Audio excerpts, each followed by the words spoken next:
welcome to the Football Bloc. My name is Brandon, and today I'm joined here with my friend Matt. We have a very special video planned for you today. We're going to talk about the Brazilian national team, but specifically from the year 2000 until now. So Brazil in the 21st century, the Brazilian national team. We're going to talk about them in chronological order, starting off with the legacy of the 1990s, leading into the 2002 World Cup. We can even talk about some other tournaments: 2001 Copa America, 2001 Confederations Cup, and then we'll just go on from there up until now, where we are in the current day in the aftermath of the 2022 World Cup. So let's just hop straight into it. And Matt, let me ask you this question: what do you think is the lasting impact of that amazing 1990s generation into the 2000s? I mean, essentially, it is the same generation heading into it, but what do you think is that legacy of it there? Yeah, I mean, it was such an up and down, I feel like, right? Like, we were just talking about before we started recording that 1990 was, like, one of the roughest teams that Brazil saw since, like, their, like, deep, like, era of just, like, yeah, probably losses. In terms of results, we just talked about 1966. Yeah, they went out in the group stage, but still, that was a team that had Pelé, Garrincha, like these guys that won the World Cup before and then won the World Cup after. So, and 1990 had that, just that stain of being, it's disappointing. Yeah, it was just like a round of 16 knockout, and that was just like a real disappointing way to go. But it was against Argentina, Maradona Argentina. So it's like who ended up making it all the way to the final. Yeah. They're the defending world champions as well. So there's no shame there. I'm sure at the time, with the lofty expectations that Brazil has, and I think that's going to be a recurring theme that we're going to see. Like, the expectations for the Brazilian national team is sometimes their worst enemy, because they're so unrealistically high sometimes. Yeah, it's funny because, like, I was watching a lot of stuff on other national teams and just seeing how they're also almost like that. Like, the big, the real, like, top 10 countries, like, they're all pretty much like that. They just can't handle the pressure as well. They always are switching manager and switching routine and trying to just... But, like, with Brazil itself, it's just such a different beast because everyone there comes from such a different they have such a different attitude when they come to, like, when it comes to this type of stuff. They're just, like, very money driven, but not just that, like, just from their situation. A lot of them had so much passion and such a different play style of football to European football that, like, it's part of the culture, more so than any other country in the world. You have to say, like, it's such a unique, just part of the culture, part of the society. Like, of course, you can compare it to another country like Argentina. Like, the way that, like, soccer or football, whatever you want to call it, is tied to the culture is different to how it's tied to in Brazil and European countries as well, like, say, Spain or Italy or something like that. But in Brazil, it's almost as if it feels like it's more important to the culture than any other country in the world. Now, of course, there's a lot of debate to be had there, but I think it's just, when you're growing up and you're a Brazilian kid, like, what's the first thing you want to be? A soccer player or footballer? Yeah. I mean, I grew up I was born here, but I have both Brazilian parents, and I devolved to soccer. Like, it just always goes back to, you always have it somewhere, even if you don't. Like, my dad grew up not even liking soccer, and he's in there screaming at a game in front of the TV. Yeah, as we're recording right now. Yeah, as we're recording. So, it's just like it's in the culture, it's in the livelihood. Like, you have, like, it's the same way Americans are with American football and their teams. Yeah. You know what I mean? Baseball. Although I would say it's much more passionate. I would say baseball here, because baseball is like a true, like. Yeah, that's like a American staple pastime thing. I feel like it's kind of declined a little bit, but if you compare the way baseball was in America in, say, maybe the 1930s to, say, Brazil now, or just Brazil, soccer in Brazil going back decades, I think that's a very, very good comparison. Yeah. But if we're looking at the 1998 World Cup and just the scar that it left from that 3-0 result in the final, to losing to France, an amazing French team, probably the best greatest. French team ever. Come on. So there's no shame in losing to that, but still, the way that they lost, where Brazil was looking good. I think that defensively, maybe not the best. They conceded, was it 2 goals to the Netherlands? They lost to Norway in the group stage. But still, I mean, Ronaldo was probably at his peak. Again, Ronaldo, one of the greatest players of all time, but you can argue that 1998, that was his peak. That was, I believe, before any serious injuries, anything like that. You still had Romario was still around. No, was Romario there? But Beto was there, though. He was. Rivaldo was there, but as Beto, well. Cafu as well. It was a good team, and then there was that whole controversy before the final with Ronaldo having the seizures and stuff like that. And then out of nowhere, they just get slapped 3-0 by France. But I think leading into the 2000s, as painful as a result it was, it motivated them to end up winning nearly everything in the first few years of the 2000s. I mean, yeah, if you look, they went from having one of the greatest wins in '94 with one of the craziest star-studded casts, of just the most dominant. Also, '98 was Zagallo. That was the coach, by the way. Yeah. So that's interesting. They lost to Zagallo, but then they won again with him as the assistant. They had him in '94 too. He was the coach? Yeah, he was the coach in '94. Yeah, well, that just goes to show you that. I guess he was an assistant coach. Yeah, because there was Carlos Pareda. Yeah. But I mean, they went from 90. We were just saying 1990. It was really bad. '94 they won. Yeah. Everyone rocking the Umbro collar jersey. Yeah.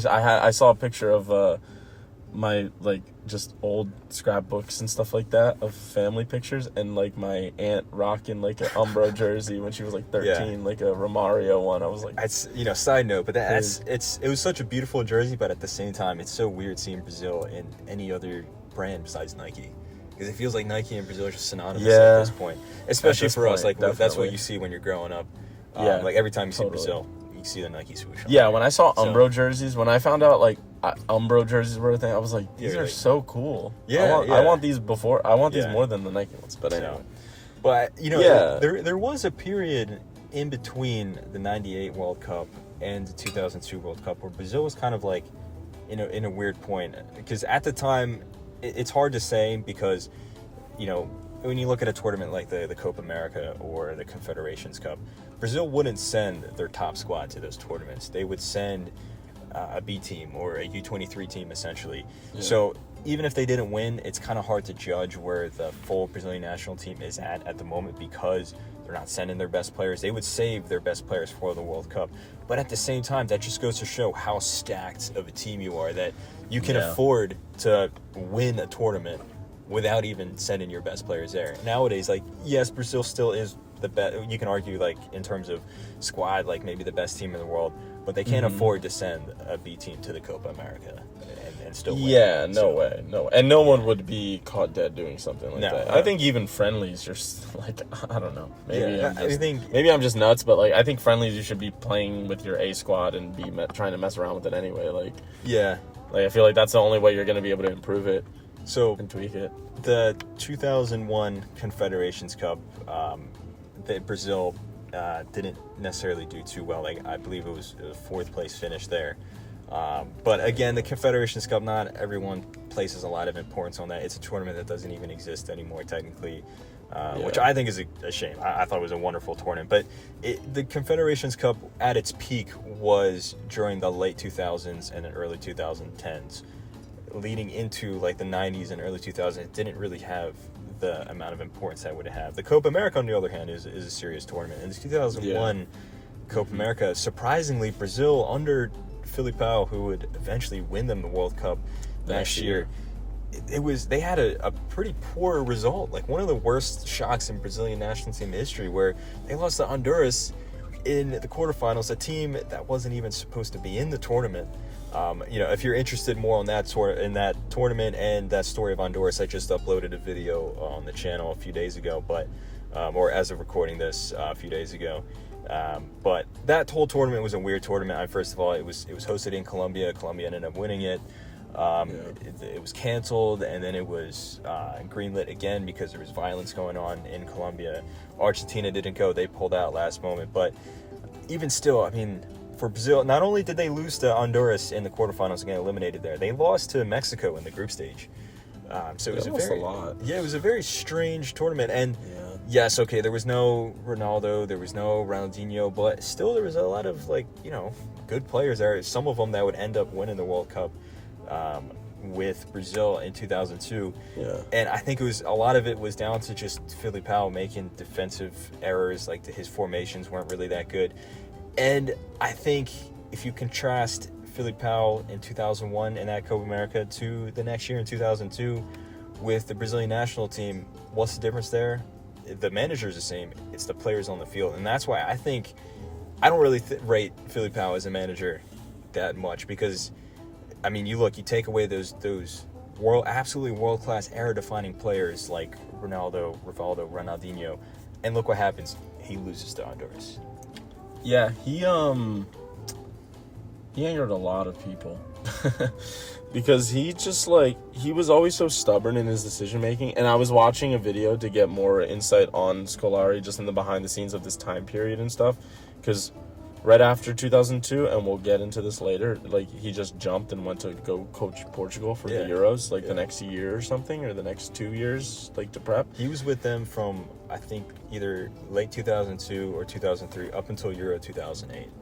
So he was there for a while. And, you know, for Portugal, the expectations aren't nowhere near the same as Brazil. So I think actually Scolari did okay with Portugal. He got them to Euro but you saw, but he almost didn't even play Ronaldo. Yeah, for most of it. Yeah, and then I think because he was too proud. If you look at Portugal at the 2006 World Cup, first of all, beautiful jersey there, one of my favorite jerseys of all time.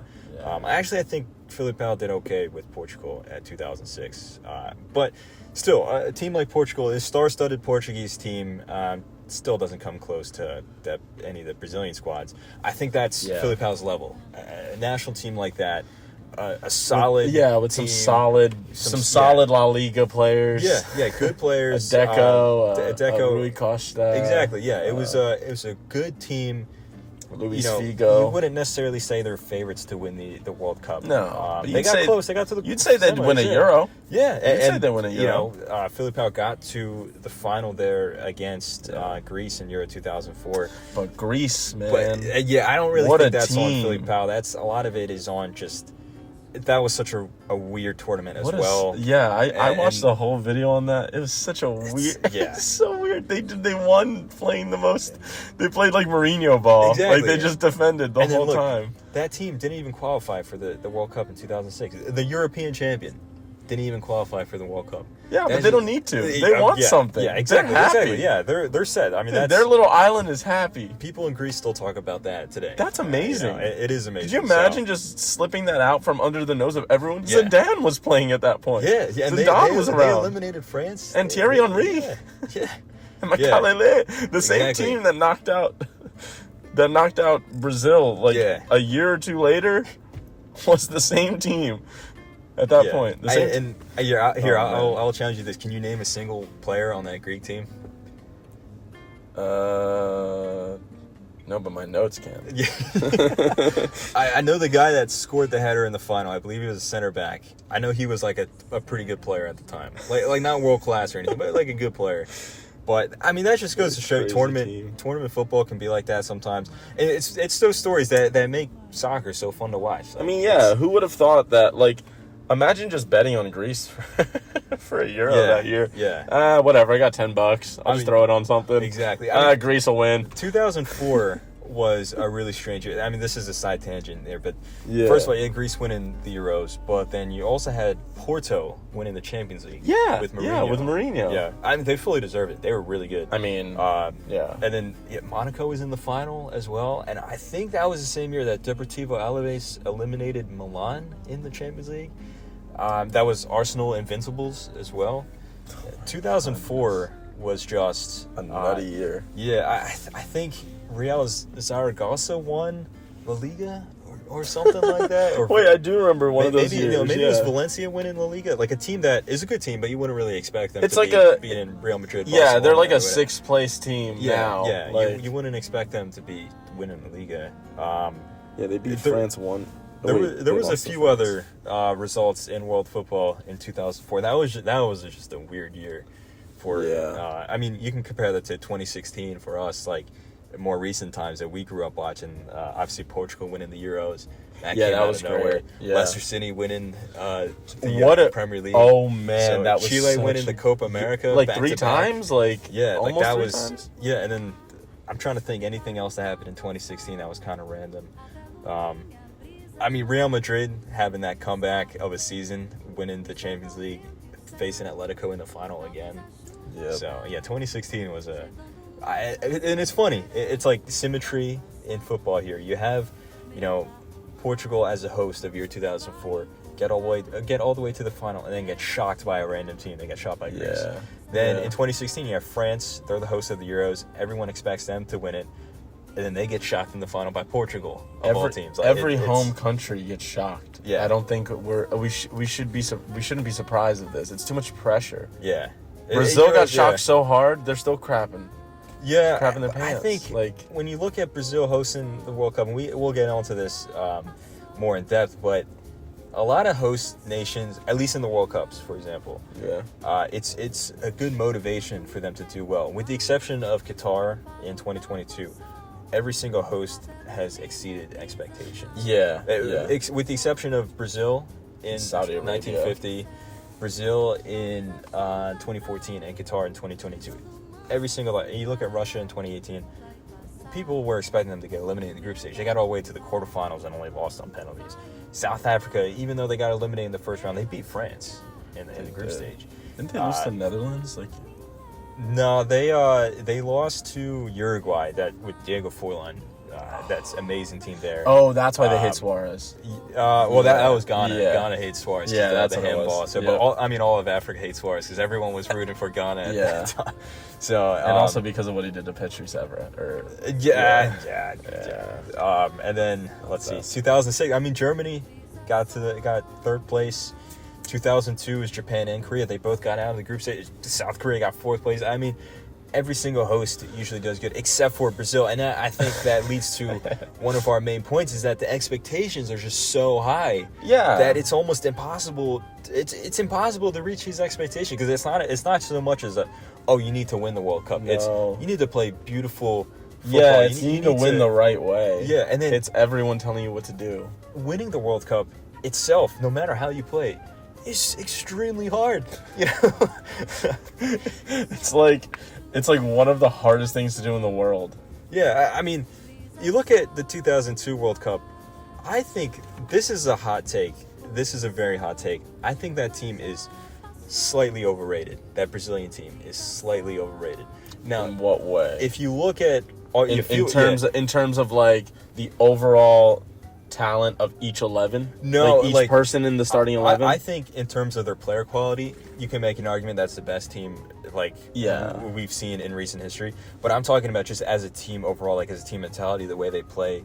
Feel free to disagree with me because people talk about this team as a great team, and on paper, yes, it is. But if you look at the results, they struggled in the first game against Turkey. They conceded the first goal. Okay, yeah, they smacked around China and then they smacked around Costa Rica, but they still conceded 2 goals. Then look at the opponents that they played from that point on. It was Belgium, who, okay team, not exactly a world beater, kind of a close game. And then England, granted, that was a good England team, and Brazil played good in that game. Dude, that was England's golden generation. But at the same time, that goal what did that golden generation win? It won absolutely nothing. Yeah, they never even got to. I don't. Yeah, that's why there's semifinals of any of that. Yeah, but they're still calling. They call everything the golden generation. Yeah, I mean, in terms of talent, that was probably. David Beckham and Alan Shearer. Sure, but look, that was the hardest game they played the entire tournament. Yeah, well, that was the best team, I think. Going up against... I think that was literally the best team. Then they played Turkey again. Turkey went up... Turkey had a good run, but you'd expect Brazil to win that game every single time they play. Yeah. And then Germany in the final. Now, obviously, historically, Germany's one of the best teams ever, but that was not a good German team. They had just been eliminated from Euro 2000 group stage, as well as they would go on to get eliminated in Euro 2004's group stage. That was not a good German team. Look at the other big teams around in 2002. Argentina surprisingly gets eliminated in the group stage. France completely just collapses and gets eliminated in the group stage. Portugal, Italy, and Spain all got eliminated by South Korea, a little suspiciously. So, the other big teams around, Brazil didn't even really have to face them. The only one they had to face was Germany, who was, like we said, not that good, and then England. So I think if you look that's at... fair. Looking at it now, that's fair. But at the same time, this is also a Brazil squad. Because personally, I think 2002 was like, looking at statistically and looking at the type of players they had as a team cohesively, I think 2006 should have been. 2006 is the best team ever. Yeah, I think 2006 because that was, might be better, yeah. That was Kaká. That was Ronaldinho. Exactly. That was chubby R9, but we got R9. He's still shooting rockets. Like, it doesn't matter. Adriano. Yeah. You still have Cafu. You still have Cafu. You have Dida. You have Lucio still. You have literally the bones and the structure of the experience that literally was those winning guys that came in. And I mean, Ronaldo, like R9, was in the 94 one too. Yeah. And so, if anything, he's won 2. I think that it's so unfortunate, but because of all those players you just listed, I think that's the exact reason they didn't win 2006. Because they just assumed, we're just going to show up, we're going to win it all. Well, that's what happened in 2014. Yeah, but at least in 2006. But 2006 it was fresh. They had the players to it was fresh. I mean, dude, every single one of those players, Real Madrid, Barca, exactly. Take your pick. Like, Milan, Serie A, Inter. Yeah, Juventus, like that. Yeah. That team was just filled to the brim of best players. Because at least, they were arrogant, but they can walk it and talk it. In 2014, they were arrogant. They were arrogant and they did not walk it or talk it or even stroll it. They did not do anything with it. Yeah. They got sent home. Yeah. And at home. Yeah.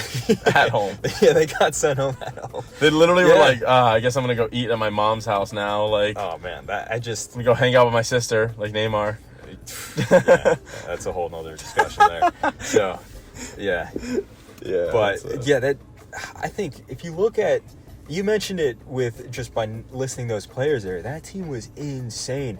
That's what I'm saying. This team was so good that they sent a B squad to the 2004 Copa America. They destroyed everyone. Like Adriano, 7 goals in, was it 6 games? 5 or 6 games total? 7 goals in that time period. It was so good. And then the 2005 Confederations Cup, we saw a full-strength Brazil. Okay, they struggled a little bit in the group stage, like the 2004 World Cup, or 2004 Copa America, but then they grew into the tournament. Brazil in 2005, they went up against Germany, the host, smacked them around 3-2. The score looks a little bit generous to Germany. Brazil looked really good, but the final in that match, 2005, Brazil against Argentina, and then this is a really good Argentina squad we're looking at. Yeah, this is like Messi already is like... What is he? He's still rocking 19 at Barca. Yeah, I don't know, but he's about to get number 10. Yeah, I don't think he was in the Argentina squad just yet. I think he was on the bench, right? 2006 was the first time he touched, yeah. But still, I mean, this have... This is a Tevez. Tevez was there. You have Crespo. You have Zanetti. You have Cambiaso, Sorin, Riquelme, Ayala. Like, it was and then... Final score? Zavaleta. 4-1 to Brazil. If you ever get a chance to watch the highlights on that game. He did play, actually. Okay. That year. I don't know if he played for that, but he did play a couple That's right, because that 2005 is when he got the red card, his first game for Argentina. Yeah. But, to those listening, if you ever get a chance, watch the highlights of the 2005 Confederations Cup final. I mean... That's Brazil, Jogo Bonito, like the Nike commercials and everything at its peak. They completely wiped the floor with the next best team in South America, arguably the next best team in the world at the time. Yeah. Just utterly destroyed them. So This is it made sense going into the 2006 World Cup. And then let's also talk about the players individually. Ronaldinho, best player in the world, just won the Champions League with Barcelona. Ballon d'Or winner. Mm-hmm. He's dancing on the football pitch. He's doing samba and stuff. He's yeah. blitzing Sambing past every around. player. Even a backup guy like Balletti, who I don't even think was good enough to make the 2006 World Cup squad, scored the winner in the Champions League final. And that's how good the squad is. That the guy that scored the winner in the Champions League final, I don't even think he made the squad. Okay. And even if he did, he didn't play a single minute. Yeah, he's like Kai Havertz though. Yeah, I mean, He's our Kai Havertz. Balletti was not an amazing player. He was an okay player, but that just goes to show you that's how good that Brazilian squad was. Yeah. And you can like almost understand the arrogance that they had. It's showing up to Germany for 2006. Like, look, we were just here. We won the Confederations Cup last year. Yeah. We're just slapping around teams. Pfft, yeah, we got this. And there's also reports of the players not really training that hard, not showing up to training. Ronaldinho is a big example of that. He go out partying. Yeah, and that's the thing. Like, that's where you see the downfall of a lot of Brazilian players. Like, I mean, Luis Adriano obviously like went down a rabbit hole of depression and stuff. Like, that's R9-2 gone. Yeah. You know, that's a future R9 for us. Exactly, Gone forever. Exactly. And then He's we're fast forwarding a little bit, but R9 who after Adriano, the next best striker for Brazil, a generational talent, Pato. Similar thing happens there. Injuries. Shacks up with the Milan. Depression, all that stuff. Yeah, it's a shame that it happens a lot to these Brazilian players. I think it's the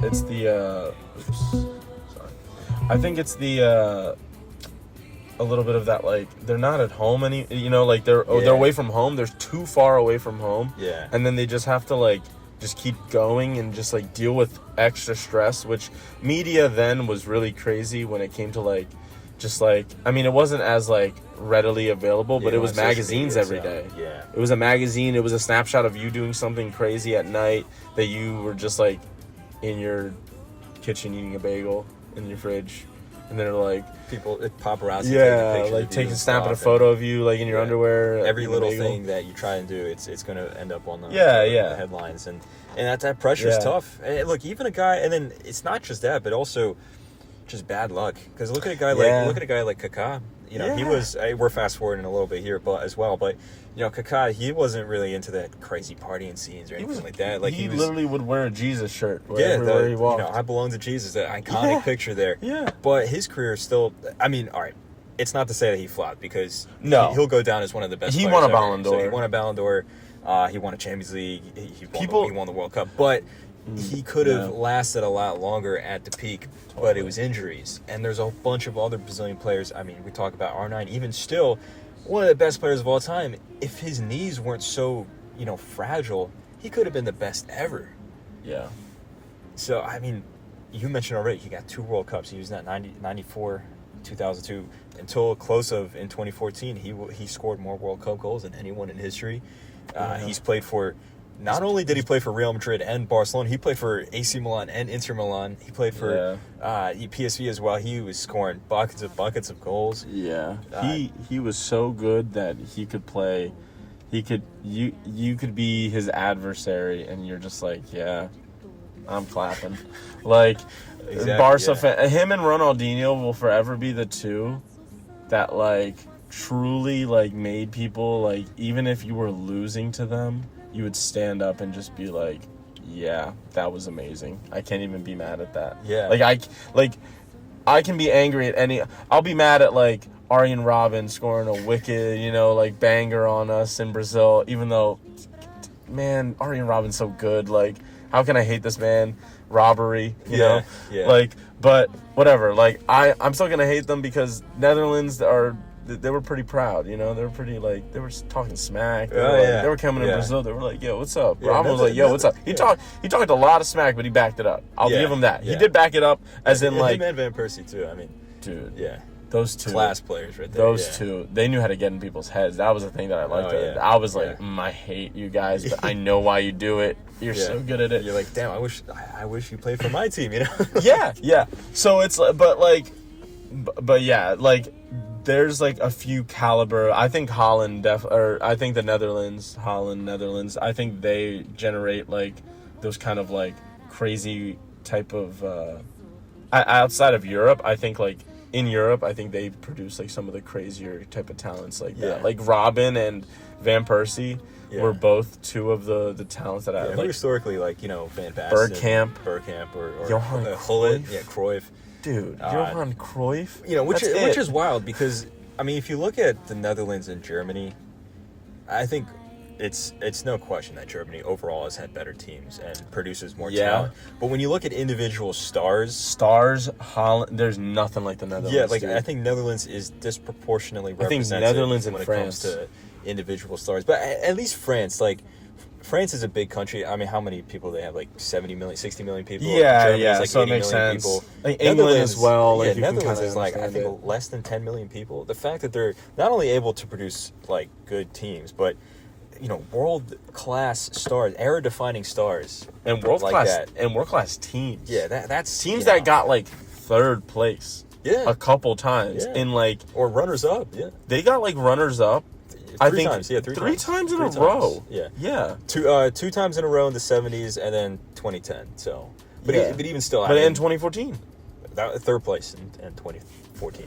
Yeah, but still, man, it was only the penalties on Argentina. Like, penalty shootout can go either way. We could have had a Germany versus Netherlands final in 2014, which would have been. I mean, don't get me wrong. I think the final already was like a really like interesting game. Like if you try to watch from a neutral point of view, but imagine a Germany-Netherlands final in 2014. Van Persie going up against Neuer, Robin going up against. I mean, it's the final. You never know. Germany got outplayed by Argentina in that final. That's what I'm saying. So, I saw that Argentina team was bad. Yeah, it was just Messi, and it was not a good team. It was Messi and a good defense, not in terms of individual players. They played well together, but individually, it's Marcos Rojo and Ezekiel Guerra and Di Michelis. Like they're average. They're average at best. And Zabaleta was like green at that point. They played out of their skin in that tournament. Yeah, but they played with heart. They were they were in South America. They were close to home. Exactly. They were close to home. They felt it. They felt it in a different way. It's also in Brazil, so they're like, you know, we got to show up. And the thing is that like they had their own pressure. I mean, obviously Messi had pressure, but the rest of Argentina really didn't have any pressure. So it was just like them being corralled by Messi, which like we all know the story, but like it leads to, you know, this disheartening loss. The Götze goal in extra time, like, and you can see that was that was one of the craziest teams I've ever seen play soccer. The German team? Yeah, I agree. Yeah. Against Brazil, but then they literally got an extra time goal. Against Argentina. Argentina pushed them all the way. Meanwhile, they're dropping 7 goals on Brazil, 4 goals on Portugal. That's what I'm saying. They're beating the USA. They're beating, it's... They were like they cooked Spain, didn't they? Didn't they cook... No, that was Netherlands. That was like 5-2, right? 5-1, yeah.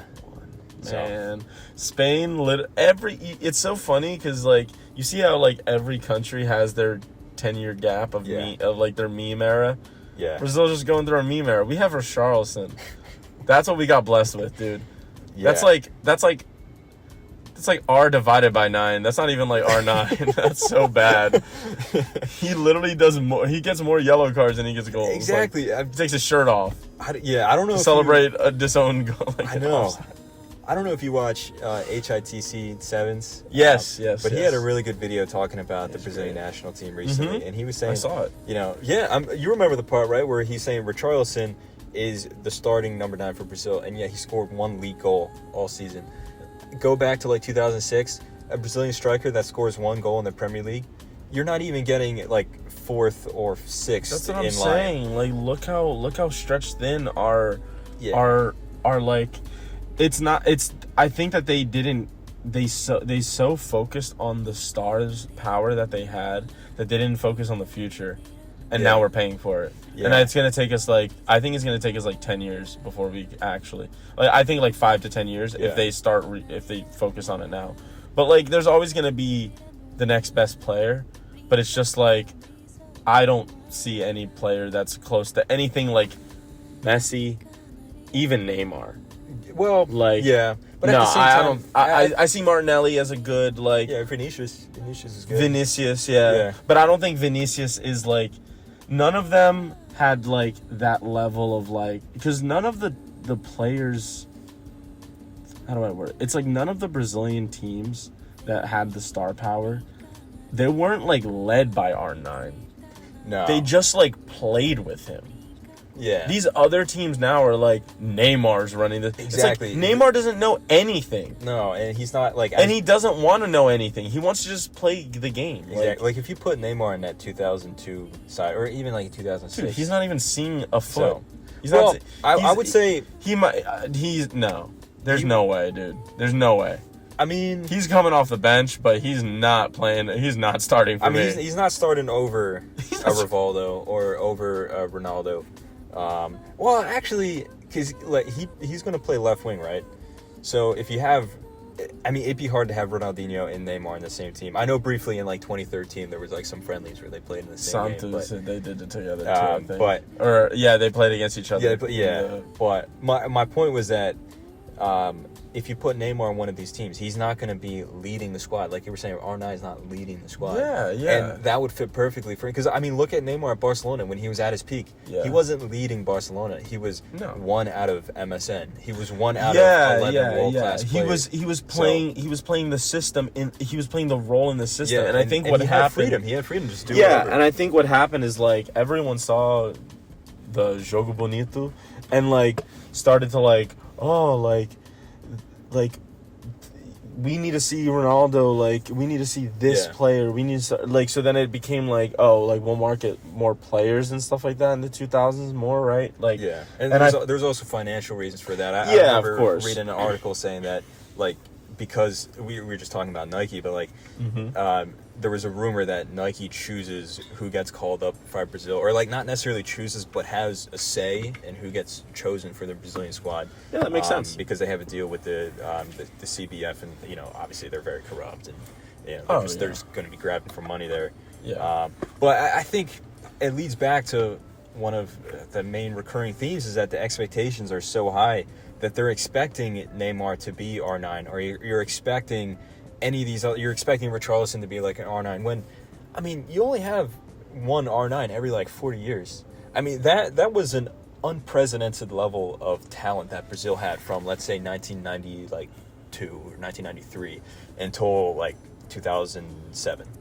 That period there, absolutely insane, whether it be guys, at the beginning of the era like Bebeto, Romario, or guys towards the end of that era, like Kaká or Juninho or something like that, or the guys that were there the entirety of the time, like Cafu or Roberto Carlos, they were there the whole time. Or you can throw Dani Alves into that. I know he's a controversial person. He's ruining his legacy with what he's doing right now. But tarnished himself. But just in terms of him as a player, he was at the tail end of that era. He's one of the best right backs ever, in my opinion. Yeah, so, in terms of like inverted right backs, probably. But, Brazil, definitely. You can't expect Brazil to constantly be producing players like that. Like you can expect them. They're always going to be producing good players, and like you look at their team now, it's full of good players. Yeah, of course. But I mean, if you look historically as well, Brazil won the World Cup in 1970. They didn't win the next World Cup until 1994. There was a gap in the entire decade of the 1980s. They went without winning World Cup. I don't even know if they won a Copa America in that time period. So 82, they had that really good team with Socrates and Zico. They won something with Zico. I remember that. Probably a Copa America or another tournament at the time or something like that. But still, it's very different than 1970, or than 50s and 60s and early 70s, or the 90s into the 2000s. So, but I mean that's just the cyclical nature of football. I mean, look, France won the 1998 World Cup. They won Euro 2000. They had Zidane, they had Henry, and then they went through a period in the late 2000s and early 2010s where their teams were just garbage. Like they were bad at the 2010 World Cup, Euro 2008, Euro 2012. They were just bad. Yeah, and then you got to shift over, like, because it's like all these players are like they're going from their prime to to their retiring and stuff like that, and then these other players that aren't ready yet for this prime. Or sometimes it's just. And I think it's just like an unlucky. Yeah, it's just like an unlucky bout. Like, I think obviously France turned it up from like 20, I would say 10. I would say like 2016 to current day. Well, I'm saying like 2010 is like Benzema. Yeah, you know what I mean. Ribéry, like those. So they were bad at World Cup 2010, and then definitely. That's what I'm saying. Like Benzema was bought to Real Madrid in like 2011, so he didn't really become good. He wasn't good then. That was the start of his. I mean, he was good, but he wasn't. He wasn't good yet. He wasn't world class yet. He was killing it at Marseille, but like he wasn't there yet. Yeah. Or Lyon. Lyon. Yeah. But Marseille is Ribéry. Ribéry was like the one guy that he missed a generation. Because imagine if Ribéry was like 5 years older or 5 years younger. Like if Ribéry was with the World Cup 2018 winning squad, or even he was in the 2006 squad, but imagine if he was at 2002 or something like that. Because I remember people talking about the 2014 World Cup French squad. They're like, because Ribéry got injured before the tournament and missed the tournament, and they're like, oh well, France is done because he's their star guy. He's literally their star guy, which is crazy to think about from nowadays point of view, because you're looking at France, you're like, okay, Mbappe's your guy, and if Mbappe were to get injured and miss the next World Cup, obviously that's a travesty, but it's not like, oh, they're finished. It's like, it's a shame, but it's because right now they have like, they're loaded with players, which they weren't like that in 2014 or 2010. And they won't be in 20, you know what I mean? Like they won't be in 6 years. Like in 6 years, a lot of these guys are going to be, wherever. Mbappe's not going to even go to Real Madrid. Like 2034. Who knows if France is going to be good. But by 2034, maybe Brazil is going to be having the next R9 or the next Ronaldinho, or even like a Neymar that fully hit all the expectations. It's not to say that Neymar is a bad player. That's a whole nother discussion. That's a whole nother video, whether or not Neymar. How do you judge Neymar? I think that's a little harsh. He got judged very harshly. Yeah. I'll say this. Because of the expectations. I'll say this. Yeah. I definitely judged him very harshly. I think everyone judged him very harshly, in Brazil especially. I did as well, yeah. I still don't like a lot of the choices he made, but I have to, you know what I mean? Like, I couldn't expect him to be anything that he was. I couldn't force him to be like, take charge, buddy, and like be the leader you're supposed to be. Like that's not who he is. He fits in a system. Exactly. He needs a good coach on top of him. And also he's that's what every guy team like is, exactly. The 2014 World Cup. You have Neymar, who is a world class player, playing alongside Fred and Hulk. Oh man, and White Fred. Yeah, White Fred, dude, not White Fred. And that's my bane of my existence, seeing his face, dude. He got me so angry. Yeah, not to say that the other Fred is a world class player either. No, I mean he played to Man United, so he's not But that team, I mean, I'll still give that Fred some credit. White Fred was horrible. Well, I mean he was fine, but he was just really bad. At the 2014 World Cup, he was garbage. Oh, he was so bad. Before that point, he wasn't. And then he wasn't tanked. Yeah, he wasn't world class, but I mean, he was really good with Fluminense. No, that's what I'm saying. Like he had a fire to him. He was good, and then he went there, and the pressure ate him up so hard. Yeah, I do think he gets slightly overhated because that 7-1 game, for example, like what is he going to do? He's not a defender. Right. Yeah, he's an attacker. But he's not even getting the ball. Like no one's. I know. There was nothing that team could do. That team, that I'm telling you, that was the worst generation for Brazil. Yeah, for Brazil ever. I wholeheartedly agree. 2014 was the worst Brazil team I think I've ever seen in my life, and I think we ever will see. Yeah, and that was our 1980s. Exactly. I mean, to you guys listening to this, if you're more interested in that topic, I do have a video on the 2014 Brazil squad and why they lost 7-1, like looking at that more in depth. Yeah. There's a lot of things that they did wrong, but yeah. And of course, obviously Germany was just an insane team. I mean, Germany had what's his name, Lowe? Joachim Low, or Joachim Low, yeah. That man was just so Philip good. Lahm, Boateng, Mats Hummels, I mean, and Schweinsteiger, Thomas Muller, Götze, like Miroslav Toni Klose, Kroos. Toni Kroos, Khedira, Ozil, Podolski. Like that team was nuts. Yeah, And they were all in their prime. Exactly. They're all of in them. their prime. I mean, imagine having 30 players in your prime. Yeah, and then also, they all play together. There was all Bayern They're all players. in the league. They're all Bayern players. Yeah. Or, one or two Real Madrid guys are here. But which also play together. A lot of Dortmund guys. Mm-hmm. But for the most part, it was just Bayern. Who, at the time, they just won the treble. And then Pep Guardiola came into the team. Neuer, best goalkeeper in the world at the time. It was just insane. Yeah, I mean, the stars align perfectly, just like the stars align for every single team. And it's so funny to see it align every single time for every single team. Like, I mean, look at Argentina at the 2022 France should have won World Cup, 2006. It could, They should have won. I think Zidane lost his head and headbutted someone. Yeah, and he got a red card. He lost his head, and then he lost the game for them. Yeah. I will say, though, I do think that Italy in 2006 was a better team than France. Totally. I think France was just riding on good vibes, right? Because they started off really bad. They tied, what was it? They were in a group with South Korea, Togo, and Switzerland, and Yikes. I think they tied Korea and Switzerland, and they only beat Togo. But once they got to the round of 16, they outplayed Spain. Then they beat Brazil, which, I mean, they did. I remember that. Completely outplayed Brazil. Yep, then I remember that. They beat that really good Portuguese team we were just talking about. Mm-hmm. And then they went up again. They went toe-to-toe with Italy. That game was literally 50-50. It could have gone either way. I think that game, it was very fair that game went to a penalty shootout, because if you just look at the two goalkeepers, for example, Barthez and Buffon, both of them were making world-class saves back and forth, because it could have gone either way. So, but I mean, you look at the team. Zidane he came off of actually a pretty poor season with Real Madrid. He was retiring. That's true. A bunch of the other guys were either really old or really young at the end of their but it was just cycle, right? Like you were saying, all the stars aligned. Everything just clicked. Mm-hmm. The coach just gave them a really good motivational talk before each game. They were feeling it, and they almost won the World Cup just because of that. And sometimes when it comes to a tournament football, it's like anything can happen. It's a one-off game. Yeah, anything can happen. It's so weird because it's like, oh man, they had Jeremy Tulalong. I haven't heard that name in so long. Yeah, but yeah, he it's so weird because it really is like every single time it's some drastic thing that happens. It's funny. The World Cup is never the same every time. No. And I think that's the greatest. That's why it's such a great spectacle. Exactly. It's because it's like, who are the new like top dogs for this like next 4 years? Like, who are they? Because we're gonna see. Because it's like,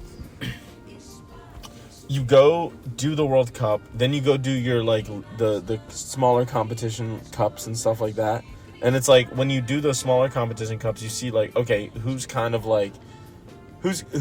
gonna like, if someone wins this that's notable, they might be able to contend in the World Cup, or they just might not. Yeah, and it's like so weird seeing how quickly the other continental tournament. Well, I mean like the Euro, or if you win like the Asian Cup, like Copa America, you win AFCON. Right, because look, Algeria won 2019 AFCON. They were crushing it. They were on like a really long Mahrez. Mahrez, that's Slimani, Mahrez, man. So they didn't even qualify for the 2022 World Cup. They didn't even make it. I mean, they probably had to play. They probably played their C team. You know what I mean? It's always weird. They got a little unlucky. I will say they went up against who was it? Cameroon in the playoff. Meaning, whoever wins that game goes to the World Cup. Whoever loses goes home. Like that's kind of tough. Like going up against that. Imagine you have like, Colombia. And Cameroon always is a tough team to play against. Like Brazil struggles against Cameroon. Yeah, Brazil lost to Cameroon. I know. World Cup, but imagine if you had Richarlison got a red card for celebrating in that stupid one. Yeah, for a goal that was disallowed. That's what I'm saying, dude. We literally got cursed with our -9. Yeah. But it's funny though. I mean, you mentioned the continental tournaments. Going back to that 2006 World Cup era, immediately after the 2006 World Cup, so the coach leaves, Dunga comes in, and then you have the 2007 Copa America, which is another strange tournament. It's hosted in Venezuela. Argentina is expected to win the whole thing. They're in there. Now you have Messi. Is Messi, Tevez. You still have Crespo. You still have Zanetti. Aguero will turn up in the next couple of years soon. Brazil send a team with Julio Baptista as the starting striker. Yet they lose to Mexico in the group stage. Not doing too good. Yeah, round of 16 comes around, or quarterfinals come around. They beat Chile 6-1. Then they beat Uruguay in the semifinals. Go up against Argentina in the final. A repeat of the 2005 Confederations Cup final, 2004 Copa America final. Yep. Brazil absolutely wiped the floor with Argentina 3-0. I think that is like, still feeds into that expectation of Brazil where you're like, okay, it's a C team. And yet they go up against the biggest team in South America. And they win. And exactly, yeah. And they win with, like, no, like, hesitation. Like, you see how weird it is? Like, it's like we subvert expectations so hard that we end up screwing ourselves over in our own subversion of our own expectations. Yeah. And then we're, like expecting... never-ending cycle, yeah. It's a never-ending cycle. And then, like, we let ourselves down really badly. Then we're like, oh, we can't do this. It's like a Man United fan right now. Yeah. It's like, oh, we just won against Burnley.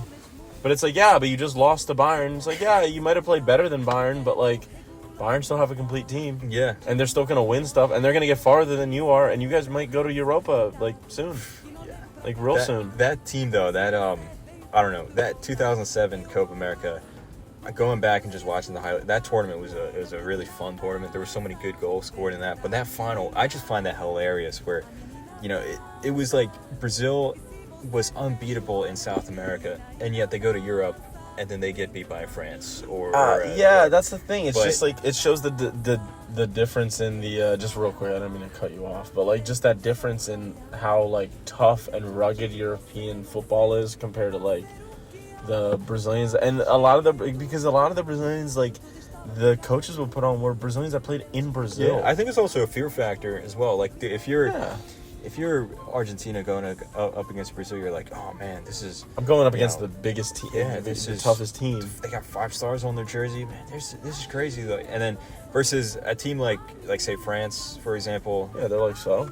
Yeah, now like, I can get 5. It's kind of a double-edged sword because at the same time in World Cup qualifiers, for example, you'll have Bolivia going toe-to-toe with Brazil, being like, oh yeah, we play you every time around. Like, okay, we're going to try and just beat you. Versus Brazil goes and plays any other team outside of the Americas that isn't a large team. They're like, oh no, it's Brazil. And then they just completely collapse.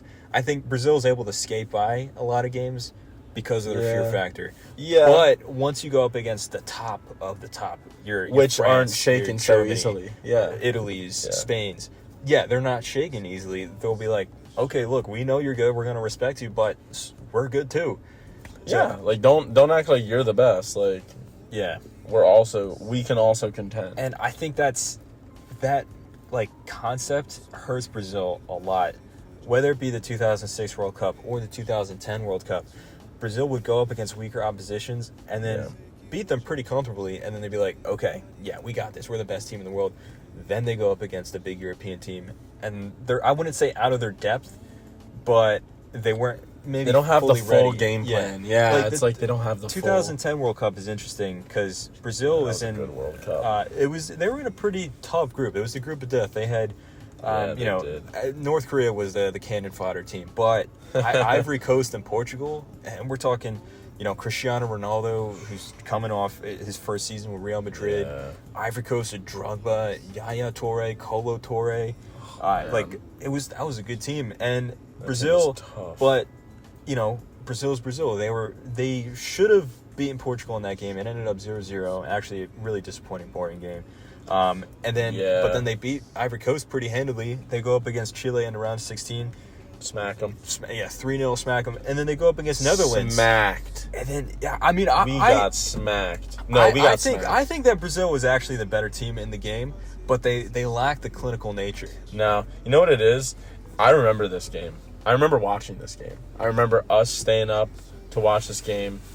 Also, beautiful jerseys, both these teams. The blue away jersey, 2010 for Brazil. And then the Netherlands, that classic orange. Yeah, the two, like Nike at their peak. Yeah. also the cleats at the time. Yeah, it was like total 90 cleats. And then the Jablani, of course. So I mean, like, that was the thing. Like, this was a team that, like, I mean, they had stars, and they had so many good players. Like, it was like they had players, though. It's like, that was the thing about the Netherlands, and that's the thing that's always about the Netherlands, is they may have stars, but it's not like all of their team is stars, but they have stars in proper categories. Yeah. Because their country takes so much into developing, like, their football programs.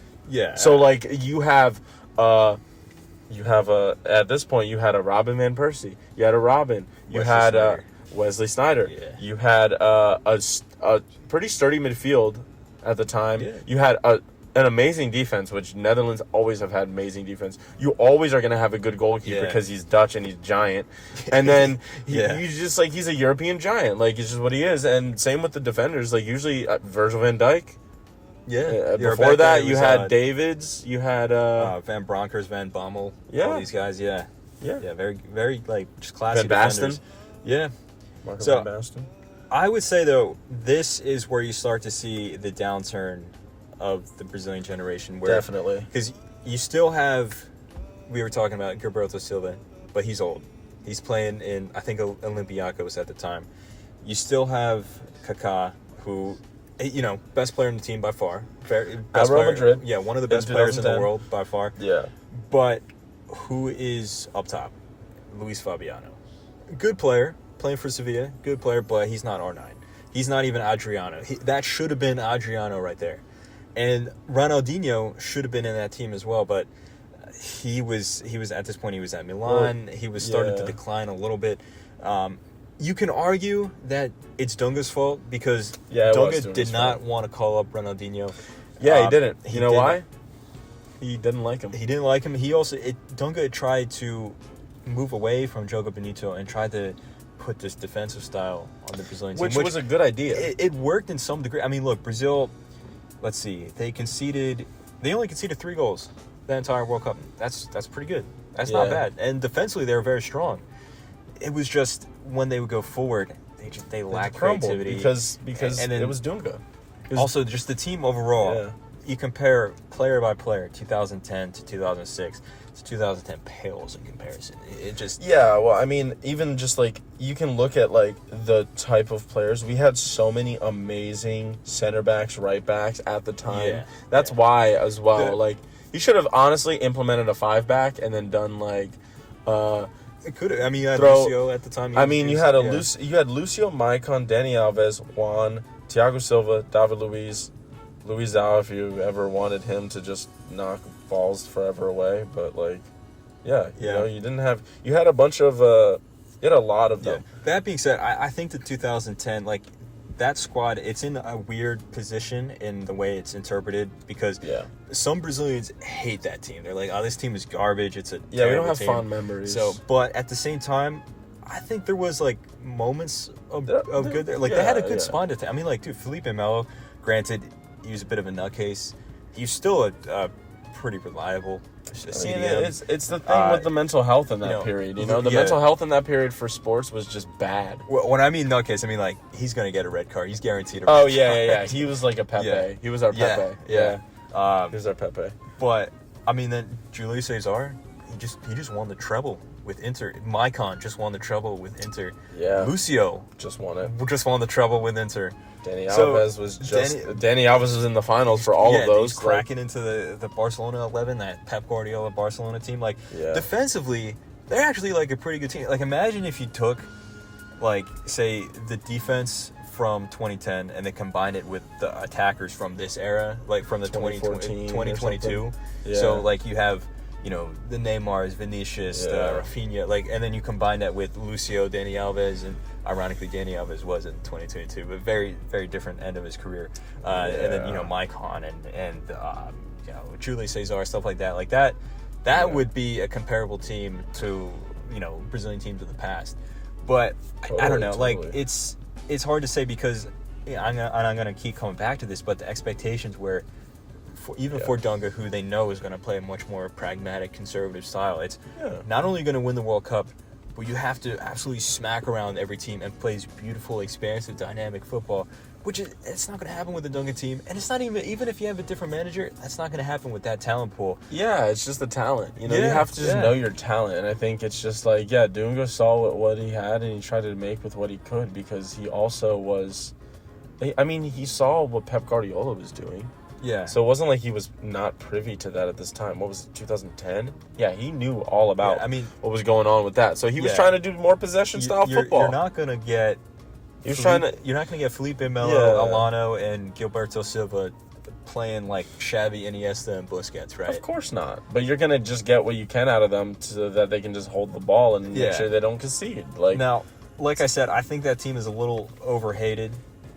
It wasn't fun. Yeah, but it does signify a decline in the player quality of Brazil. A definite but dip. At the same time, that's inevitable. You're not going to have and there's not going to be an R9 every single World Cup cycle. That is like, a once in a lifetime kind of thing. I think the thing that hurt Brazil the most, just adding off of that, is just like how they suffered such lack of consistency in their players. Yeah.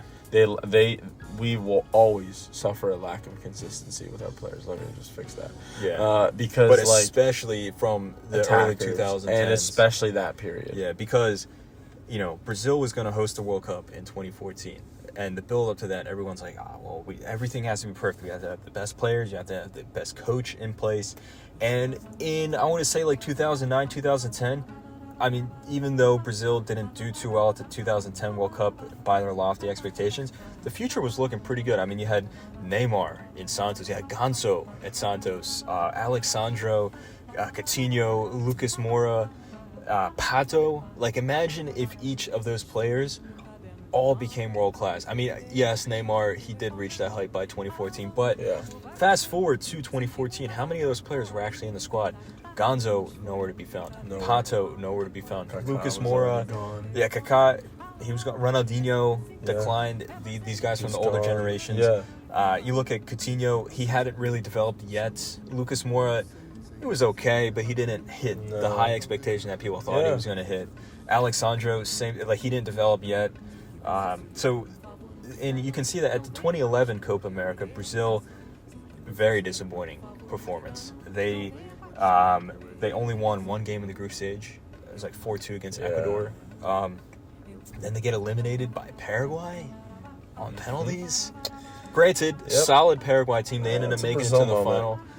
It was Tata Martino.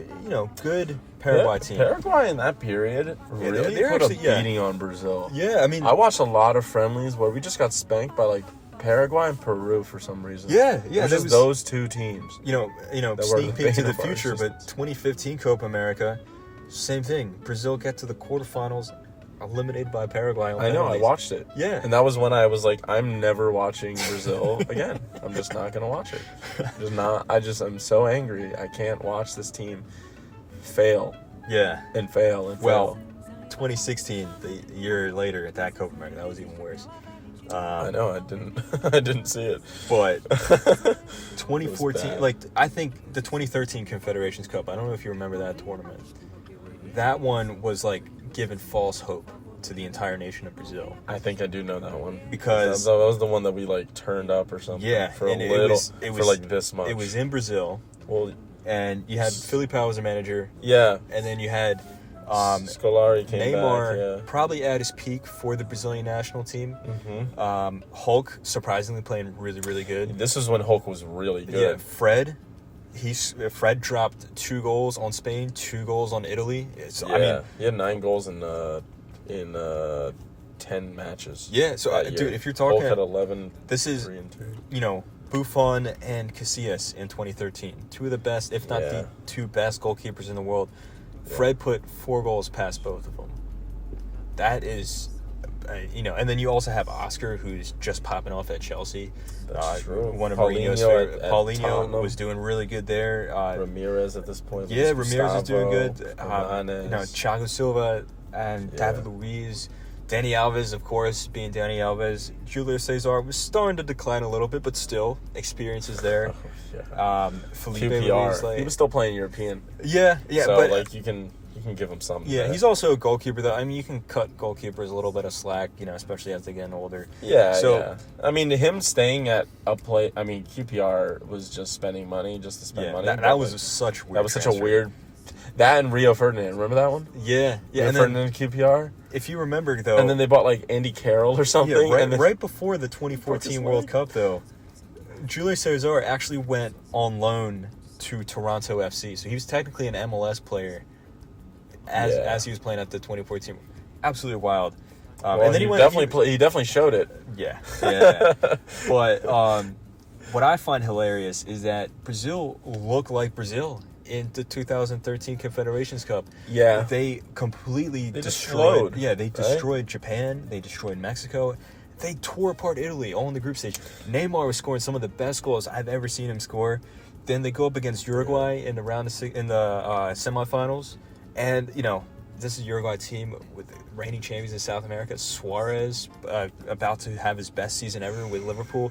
Yes, Cavani, who's just popping off with Napoli. And then you have Diego Forlan, who legend of the game. Yeah. So, and then Diego Godin and Lugano, and it was a good team. And then Brazil, it was a close game, but they beat them. And Brazil playing Uruguay in Brazil, that's always controversial for historical reasons. What really is the cherry on top, and what really makes this tournament memorable, is playing Spain in the final.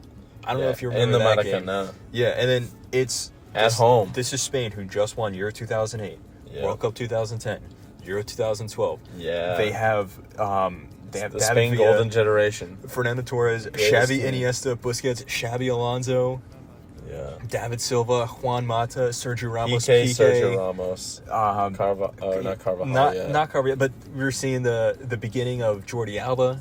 Yes. Who was they had Casillas, Pepe Reina. Like that team was nuts. the dynasty team at the time. Yeah. People, Treble winner team. yeah. If Brazil lost to Spain in that final, everyone would have been like, Yeah, we get it. "We get it." We get it.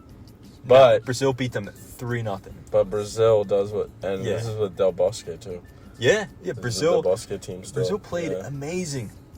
To those of you watching this, David Silva was yeah, there. watch the highlights of the 2013 Confederations Cup final. I think I remember that. Brazil was really, really good. I gotta rewatch. That's it. why heading into the 2014 World Cup, it didn't matter that Brazil's squad was low-key kind of trash. Kinda very trash. Not People, kind of. yeah, people were like, "Well, look how good they played with those same exact players just a year before in Brazil." But And- little did everyone know that 2014 was going to be Spain's worst send out. So that Yeah. wasn't saying much. Yeah, not to mention they beat Italy in 2013. What did Italy do a year later? Go out in the group stage. They lose to Costa Rica. Yeah. Like, Uruguay wasn't really that good either. if we're going to go back to it, like really, if we're going to really think about it, the only teams that got like,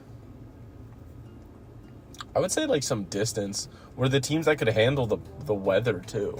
Yeah, that's another thing too. Like people don't talk about it enough, but It's a different climate down there, so a very it caught different a lot of climate, people off guard. also different fan atmosphere too. England, any England team suffers. They're never gonna win in any South any American, no. In South Africa, yeah, right. In Yeah, no. I was just going back to the 2010, which was honestly I think that was like one of the best World Cups. Like just it in terms of definitely- like memorability and like I mean everyone knows the song, everyone knows who won, Yeah, everyone knows something of what happened during that time. yeah. You're right. Though So- the music though was waving flag, The waka music waka. was Come on, man. crazy. Two of the best World Cup songs ever. They have billions of views Oh, on yeah. like YouTube. Yeah. It's crazy, and they deserve it. But like the ball as well. Yeah. The ball was like you were talking about Forlan. He literally ripped a banger game. shot Yeah, in like the every game. middle of the middle of the pitch and just went, whoosh.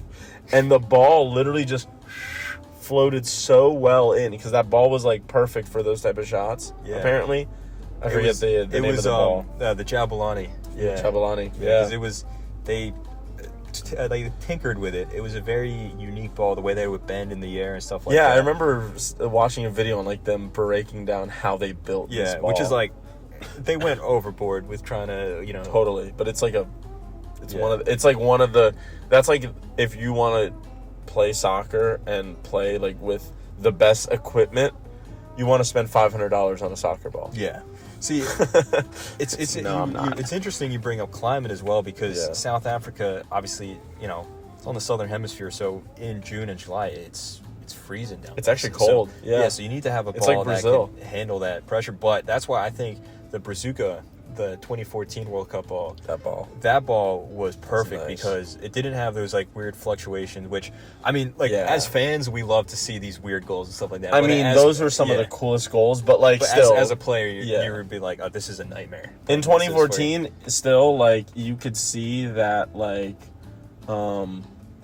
even with the Brazuca ball, I still saw some of the craziest goals ever. Like, you just had like James Rodriguez just like pinging it off his chest with his weak foot and stuff like the that. Little praying mantis move. Robin Van Persie, the diving header, the flying header, Tim Cahill with that weak foot volley as well. Like, there were so many good goals. I think Jermaine Jones against Portugal. Or Shaqiri had some nice ones as well. I mean, Neymar too. David Luiz free kick against Colombia, that was a good one. But the Brazuca ball was interesting because it had to be able to survive in all the different climates in Brazil. Because, I mean, some of the stadiums were up in the Amazon, like near the equator, versus somewhere down in the south, somewhere in the mountains, or there was like a temperature difference of, it can be like altitude as well. It'd be kind of chilly, or it can be like, dude, like you're dying outside because it's so humid. Yeah, because it's this, and then altitude as well. So the Brazuca ball, I think, is one of the most well balanced balls. Well balanced balls, probably one of like the most advanced pieces of sports technology ever. Just the way that, because I remember as well reading an article talking about how they formed the ball. And I was just like, I'm not a scientist or an engineer by any means, but I was like just the aerodynamics that it took. Yeah, I was like, this is insane. It's like, it's so cool because it's literally just a ball, but it's so cool how far things have gotten with that. Where like you can, nowadays you can like there's like that sensor that you can like throw on your cleats now too, and stuff like that. There's like a bunch of stuff, but especially with like the World Cup balls, it's very interesting to see like how the Jabalani in particular is like one of the weirdest ones out of all of them. Like Brazuca's the most balanced, and then Jabalani is the most like insane. Unbalanced. Yeah, like, but if you understand how it works, I think that's what it was. I think like the Spain team just got it. Well, if you look, it's really interesting because Spain, they rarely ever took long shots. How did Spain play? Tiki-taka, short passes, triangles.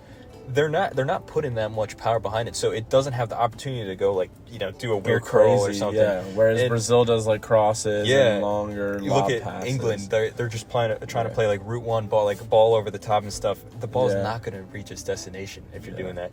Also, there was a rumor that, I don't know if this is true, but apparently the Bundesliga for the second half of the 2009-2010 season, so like leading up to the World Cup, they started using the Jabalani in the Bundesliga, so all the German players are used to it already. So that's why Germany was just crushing it, because, you saw Ozil scored that banger against Ghana. Thomas Muller was just banging him in against Argentina and Australia and stuff. So it made sense with Germany. That's a little fishy to me. But they just got the ability to just use it. Yeah, I see, it's a rumor. I don't know how true that is.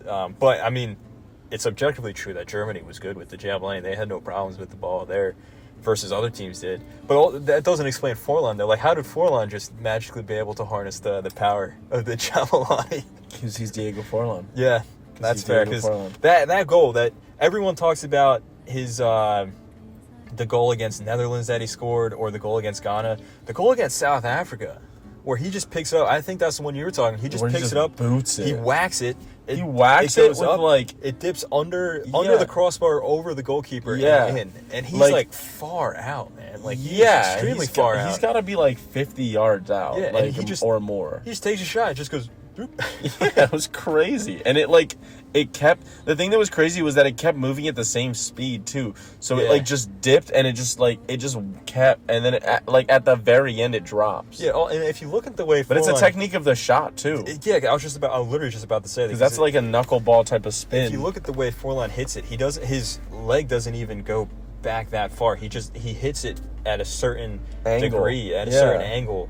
That it just floats the ball super high up. It wasn't like a bullet of a shot. It wasn't like he cranked his leg back and did a Roberto Carlos of like 20-yard run. Like ironically against Uruguay, he would have popped that ball. What's his face? Soli Montari. I don't know if you remember the goal he scored against Uruguay.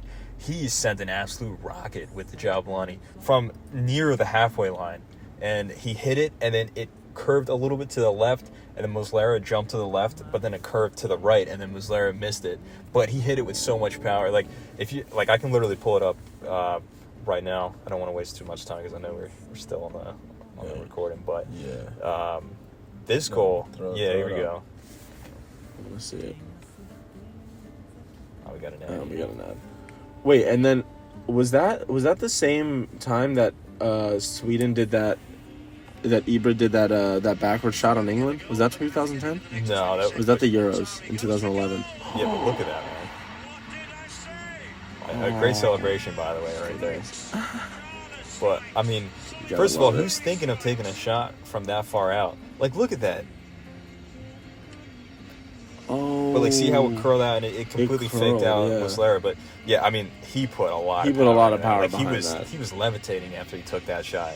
Yeah. So, because I mean, at some point it just becomes in the technique. I think that's where where Forlan, he just knuckleballs it. Like, at some point you can just literally like from standing position just go boom, and you can hit the ball really high. But it's just you don't see goals like that anymore. Like, don't get me wrong. Like, the 2022 World Cup, I think, is probably my personal favorite World Cup. But in terms of the goals, there was great goals, like the Richarlison against Serbia, or the what else is there? I mean, even Mbappe in the final, like that volley, but it doesn't compare to what we just saw right there. Like that. It's like Qatar was written in the stars for Argentina, and I knew that. I knew that going into it, that this was Argentina's. Like, I was like, this is Argentina's. It felt like it, yeah. I was like, this is Argentina's. There's no way. France is not winning this. They can't win twice in a row. There's just no way that France is winning twice in a row. Yeah. I knew that was written. I was like, there's no way that's happening. I was surprised they even made it to the final. I am too. They were not that good. No, Mbappe was good. Mbappe and Griezmann and... Yeah, I think Mbappe is also losing his stride a little bit. A little bit, I mean... With the stuff that he's involving himself outside of football. Yeah, I think he's becoming way too arrogant. It'll be interesting to see how him and Haaland had developed a rivalry, especially if Mbappe eventually, if he does actually go to Real Madrid. But he's got to go to a competent league first. Yeah, because he's just going to stagnate if he stays in PSG. Because if he stays at PSG, they're not there's no Haaland and Mbappe anymore. No. It's going to be Haaland and Haaland already has the Champions League. Mbappe it's actually Yeah, that's true. It's actually going to be Haaland and Gabriel Jesus if they win the league this year. Arsenal. I don't think they're I don't think they're winning. Yeah, it's Man City's got it back to back. I mean, back to back to back to back. I don't know. These extra time thing, this like extra 10 minutes, has really been kind of screwing a lot of injuries for a lot of teams and a lot of players. True, but Man City's squad is so deep. I mean, look, that's true. But Rodri did get sent off yesterday with a red card. Yeah, but I mean, their team is just still stacked. Nottingham Forest, Man City. What is up with that? What is up with that matchup that makes them so angry? I don't know, man. They literally had there was like 5 yellow cards in the game. Yeah. Rodri got sent off for literally grabbing a dude's throat. No, it wasn't like a double yellow card or something like that. No, it was a straight red. By the throat, it was a straight red. Threw him on the ground. Yeah, he was literally a straight red. He literally grabbed him, went in his throat like 3 times, and then just like chucked him on the ground, and then realized he made a mistake and grabbed him instantly and pulled him right back up. He was like, "Yep, sorry about that." Like started wiping him off. Yeah, completely justified red right there. Yeah, that's a red. I don't know what he said or what got him super pissed off, because they were going at it. It was a pretty tense game overall, right? They were going at it. I watched the highlights. I didn't even see the full highlights of that game. So yeah, I mean, it's kind of funny now that I would say that the new generation for like South America, you know, like you got Julian Alvarez, Yeah. You got a nice young star who's Yeah. literally won everything already. So it's like kind of like even if he breaks his leg now, it's like, well, you've won everything. Literally everything. You've literally won everything. Like, I can understand if you just don't want to do anything ever. Yeah, again. I mean, look, you can retire at 25 with like, River Plate, the Premier League, the FA Cup, Dude, like, Champions what? League with Man City, the World Cup, Copa America with Argentina. Could he actually be, if he stays as consistent as Messi, could he actually be Argentina's best player? Yeah. Like after Messi? At least on paper. I mean, he on already paper, he's already better than Messi. I mean, he has a Copa Libertadores, and Messi hasn't won. I mean, well, they're trying to add Inter Miami to the Copa Libertadores. So who knows? Screw you! Yeah. You're just doing that because you want to. I get it. I like Messi. I love Messi. All right. It would be really cool. It would be super cool. But dude, why doesn't he just go back to Boca or no? Where did he start at? Newell's Old Boys. Yeah, he started at Old Boys. Yeah, he should go back to Old Boys and just play with them and get them there. They're not making it to the Libertadores though. They're not there. I mean, if Inter Miami. But Inter Miami, see, they have an easy path to the Libertadores if they at least win. Or if they win the MLS Cup, or at least finish in I don't know how they're going to. Yeah, but it's based on Messi and his injuries too. Yeah, he's old. Just imagine Messi going to La Bombonera, or scoring against them. Yeah, dude, imagine sucks. That would suck, dude. I'd be like, oh yeah, dude, this is so cool. It's just like seeing Pele score against Brazil. Like that would suck. It'd be weird. Yeah, it'd be so.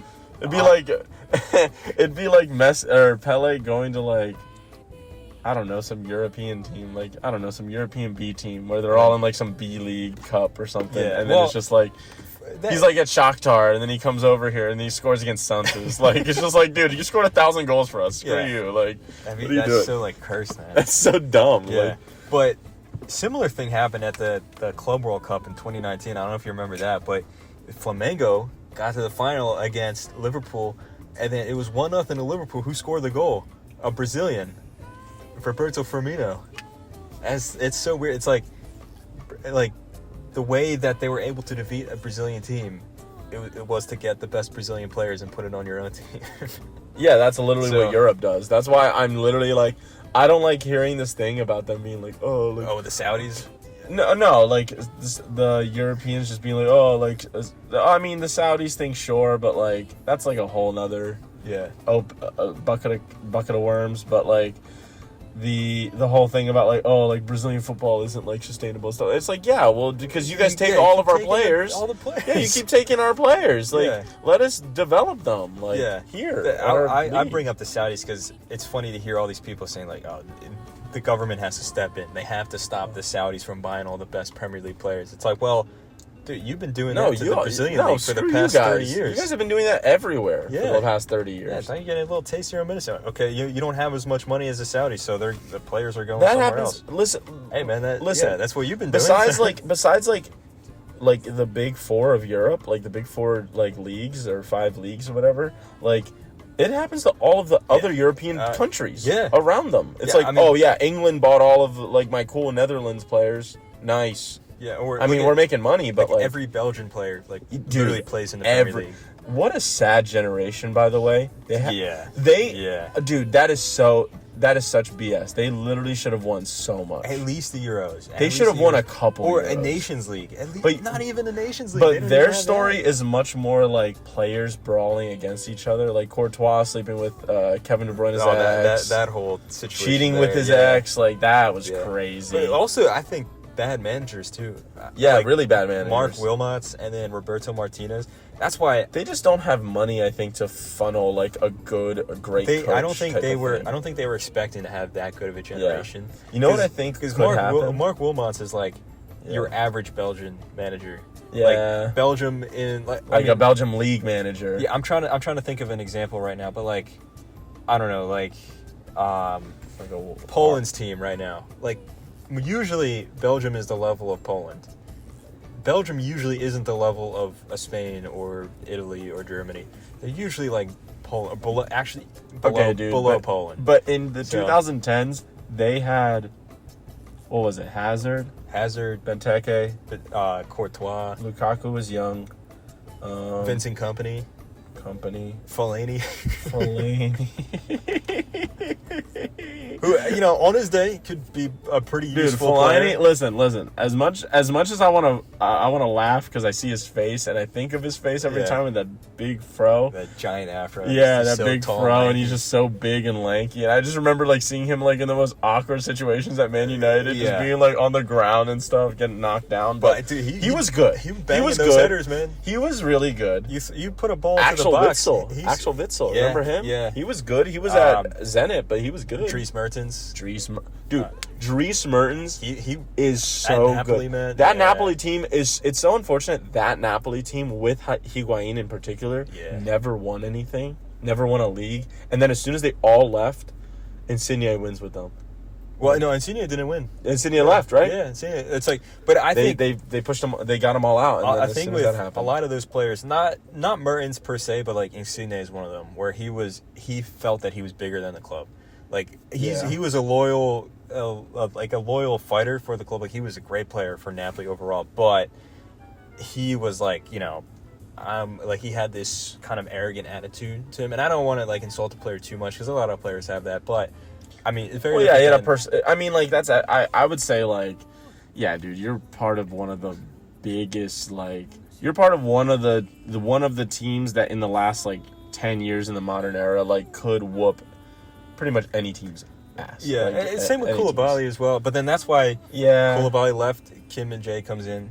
Yeah, and Kim and Jay becomes a monster. Insigne left Kvaratskhelia, however you pronounce his name. I just call him Kvaratskhelia. Yeah, he comes in. He has one of the best like individual seasons that you've ever seen a Napoli player have. Yeah, and Victor then Osimhen, he was there before, but this is when he was like he fully just got acclimated into the team because Mertens is gone, so now he's the out and out striker. Mm-hmm. That's why I love that Napoli team that just won the league. They were so fun to watch. Yeah. It didn't matter who they were playing against because. I'm not a Napoli fan, so I don't go out and watch every one of their games. I watched them the season before, and I saw that they were getting somewhere. Yeah, there's like you can see the puzzles going, and I think that like Insigne going, Koulibaly, like those were the pieces that needed to. Yeah, because it's funny because that's arguably Napoli's three best players right there: Insigne, Koulibaly, Mertens. Yeah. They leave, the team gets better. Yeah, it's a crazy way that it works like that.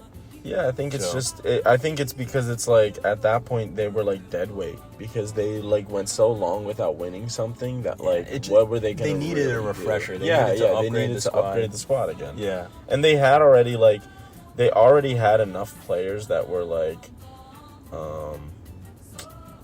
what's it called? I mean, they still had players that were like that came up with the other. Elders of the Napoli squad, like the Insigne and the the star-studded. You have like Zelensky there. You had Politano. Politano. You had Marco Rui. Mario Rui. Yeah, Mario Rui. Yeah. Raspadori.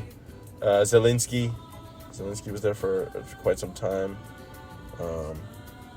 Di Lorenzo as well. So I think it was also good to get rid of those players because it removes this.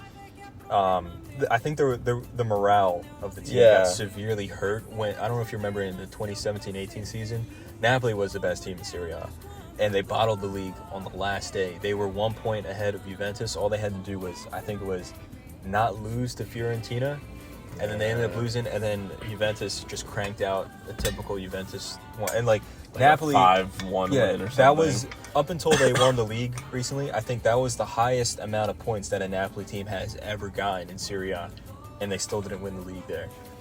And that crushed the morale, the spirit of the Napoli team. Right? So I think a lot of those guys like Mertens, Insigne, Koulibaly were huge parts of that team. So I think removing them, it's this weird kind of concept where.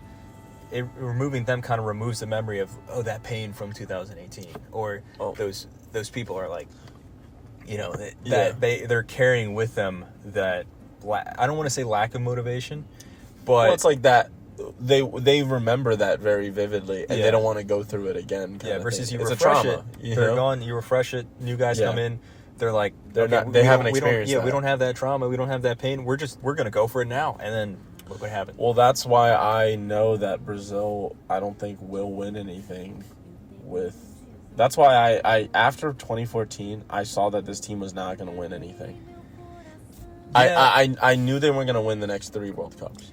I I still hold that. Very, very true. See, I sometimes get caught up in the hype about it. I seriously thought that Brazil were going to win the 2018 World Cup. Going into the 2018 World Cup, I thought it was, now I thought maybe Argentina could pull something together for Messi. Ironically, that happened in 2022 and not 2018. But I thought it was like Brazil and Spain.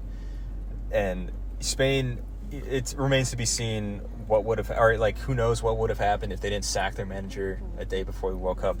But yeah, Brazil, that kind of ruined them. It just seemed like everything was going right for Brazil. Their players were like, That's always the way it goes. The qualifiers for the 2018 World Cup, when Tite came in after the disappointment of 2014, after the disappointment of 2015 Copa America, 2016 Copa America, Tite came in. They were cooking the qualifiers. Dude, I remember that game it was in Belo Horizonte, when the same stadium that they lost 7-1 to Germany in. Brazil played Argentina, wiped the floor with them. Coutinho scored a banger. Neymar scored a banger. Paulinho scored. And I was like, man, they're the best team in the world right now. I mean, you had Gabriel Jesus, they were popping up. Like, I was like, yeah, they're doing so good. And then World Cup comes around, and Paulinho was playing for China at this point. Yeah. Let's just put that there. He scored a hat trick against Uruguay while he was playing in China, and this is Uruguay with Suarez and Cavani, and who else was playing at the time? Like, it was a good Uruguayan team, that would eventually get to the quarterfinals of the next World Cup. It was a good Uruguayan team.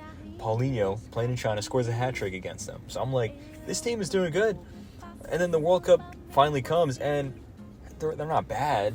But they're not. But good. they're not playing to that, like, they. The first game that they started, they tied with Switzerland. Yeah. I remember watching that game and being like, dude, we're not winning this. The goal that Switzerland scored should have been called back for a foul, but it's not like Brazil just got unlucky. It was like, no, I think a tie was fair. I mean, we didn't obviously play to get. We obviously didn't score enough.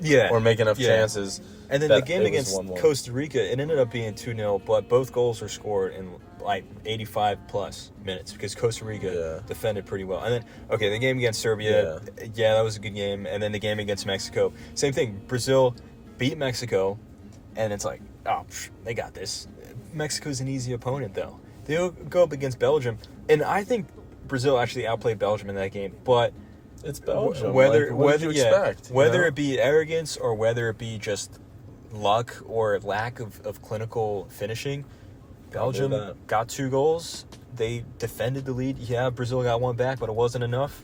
Yep. Belgium goes through. Even though I think Belgium was kind of disappointing throughout the entire World Cup, they did what they need to in that one particular game. That was like the one World Cup that they should have won, but they weren't going to beat a France team like that. But even still, I don't even think France was that good in 2018. I know, but they just had it's not that they needed to be good. They were already good. Yeah, then they just needed to be okay. The 2018, that was the thing. The 2018 World Cup kind of annoyed me in many ways because I didn't even watch it. Really, you didn't? No. I watched like 2 games and I was like, Brazil sucks, and I'm not gonna watch them lose again.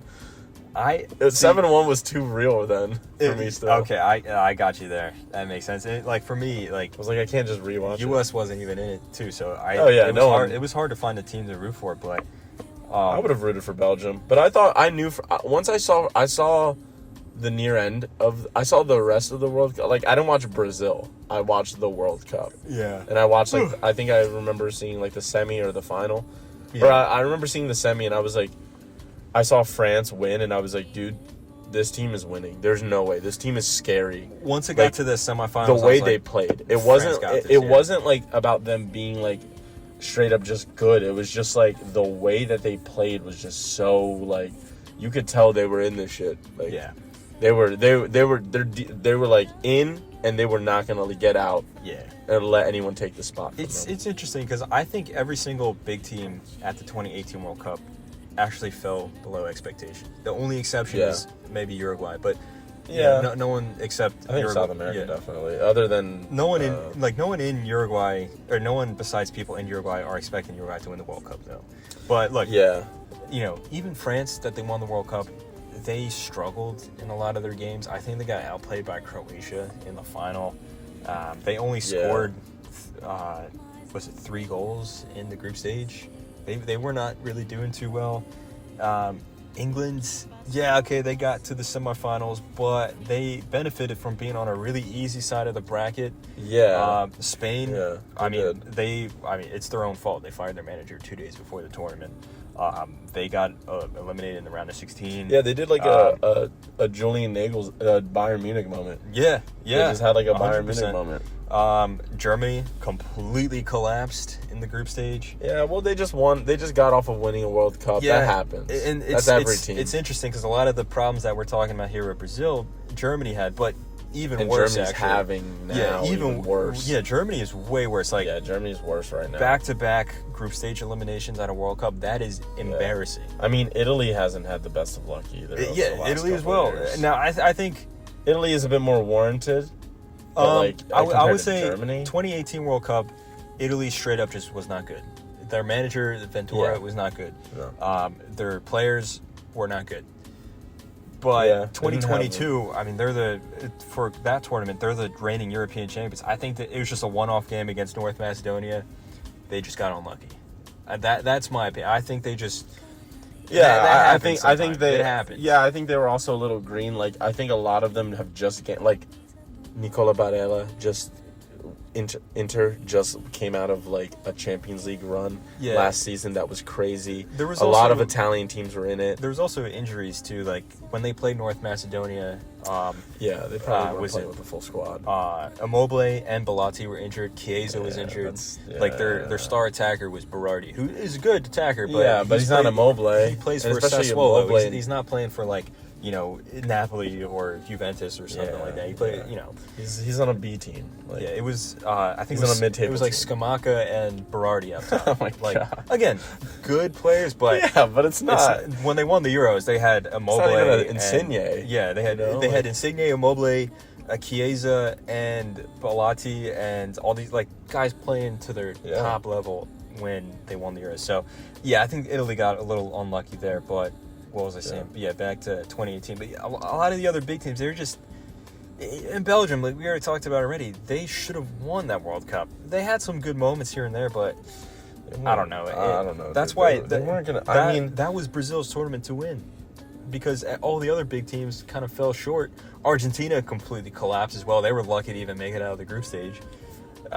Brazil should have gone through. And then I think this is... and we can talk about this more in like a next episode or something like that. But the modern iteration of the Brazilian national team under Tite, I guess not so much modern because he just left, but it's a strange format where you see Brazil, they're very good defensively, but going forward, despite them having so many attackers, it looks just disjointed. It looks unorganized.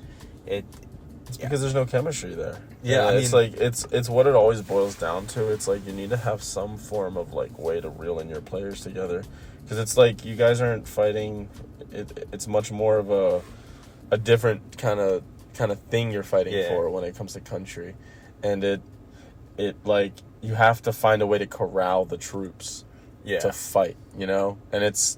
Some managers can do it. Like Scolari obviously had the mentality to do it, but he also had a lot of problems with his mentality that never allowed him to progress and innovate and look for younger talent and stuff. Dunga, he tried to play it one way. He never found...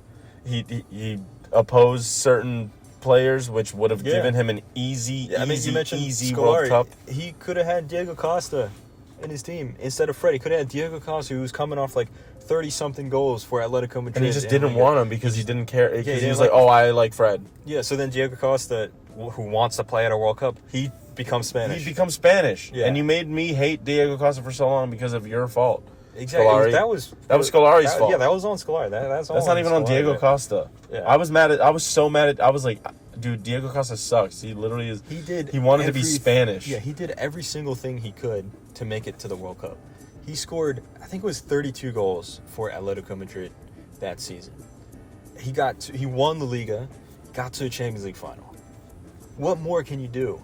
And Scolari doesn't want him, so I mean, That was playing at the World Cup is crazy. one of the best things you can do as a soccer player. So Yeah, what do you and what do you especially expect as a them to do? Brazilian player, like that's one of the things where it's like, yeah, I've made it. At least I've been here. Yeah, I can say I've been here. yeah. It's like, so what do you expect a guy like Even that if to you do? do get blown out 7-1, like I've been there. Yeah. I went through that pain though. Like, you know. Yeah. I would say 2022 World Cup, it was like a repeat of 2018. Even more like kind of disappointing though, because it's like you would expect the team to learn from that, but they didn't. I mean, Yeah, did we get even? they Did got we get it? Oh, quarters again? Yeah, it was, Oh, again, Croatia. How surprising. You start off with 2-0 win over Serbia. Yeah. Serbia parked the bus the whole time. Fair enough. Yeah. And then- they're a tanky team. Like that's Yeah. all they're gonna do. Really, that's But all they have. 1-0 against Switzerland. I mean, That's kind of come bad. on. This is the same Switzerland that lost 6-1 to Portugal. And this is the same Switzerland that doesn't even have like Shaqiri anymore. It was like a. Shaqiri was there, but I mean, Was we're he? talking. But, I mean, this is MLS old Shaqiri. Shaqiri. Yeah, Yeah, this is Chicago old Shaqiri. Fire Shaqiri. Yeah. And then you lose 1-0 to Cameroon. Granted, Yeah. rotate the squad, all that stuff, but come on, you This is can't also you a can't be country. you can't be losing a game to Cameroon in the group stage. Yeah. You go up against Korea, smack them around. It's a Korea team that wasn't really even expecting to go that far, and they're significantly less talented than Brazil. Fair enough. It's South Korea. But I mean, what are we expecting? that Is it- momentum from that South Korea win, I think, got to the Brazilian players' heads, and then when they went up against Croatia, who, yes, Brazil has a much more talented team, but dude, Croatia is never gonna. You have to. Modric? It Are we doesn't- forgetting? yeah, it doesn't matter if they're still in the grave. They're still gonna fight. You can't let your foot off the gas. Brazil. Won a If you, Ballon d'Or. if you watch that game against Brazil Croatia, like these Yeah. guys, like Neymar, Rafinha, they're just kind of like walking around with the ball, doing tricks here and there. Yeah. And It was really bad. Yeah, it was embarrassing. I saw it. I saw it. The players were playing as if almost like they were thinking, "Yeah, we're Brazil. We're eventually going to win." You can't play like that. You can play like that against Korea. You can't play like that against Croatia. No, you can't even play like that against Korea because like you're just never gonna. That is going to lose games. It's gonna lose you games Yeah. because you're always never gonna respect your opponent to the level that you should, and that's why I think I mean, hot take, but I think Richarlison is not going to do anything No, for, you need for anyone, for club or country. I think he's a good player, but he shouldn't be Brazil's starting number 9. There should No, be he the cannot. fact that he is their starting number 9 shows that there's problems that you need to have much more talented players coming through. But because that or game much against more Croatia, clinical like strikers. you know, like, come on. Neymar did everything he could with that goal. That was a great goal. And then after that, Brazil's like, oh, we're winning. We got this. They sub on Fred, and then they sub on Alexandro, and then Fred gets the ball. He's trying to make a run into Croatia's box in like the 112th minute or something like that. He loses the ball, and then just stays up the field, doesn't track back. There's a wide open gap in the midfield. Yep. I forget which Croatian player it was. I think it was Perisic. He bombs Books down it, yeah. the left hand side. Perisic is Yeah, still it's like, amazing. Where's the right back? Where's anyone? Yeah, and then he plays it across to Pekovic. Yeah. Granted, he gets a little bit of a lucky deflection, but dude, that's 1-1. Then that's Brazil's fault. They had it in the bag, even though they were kind of playing lazy.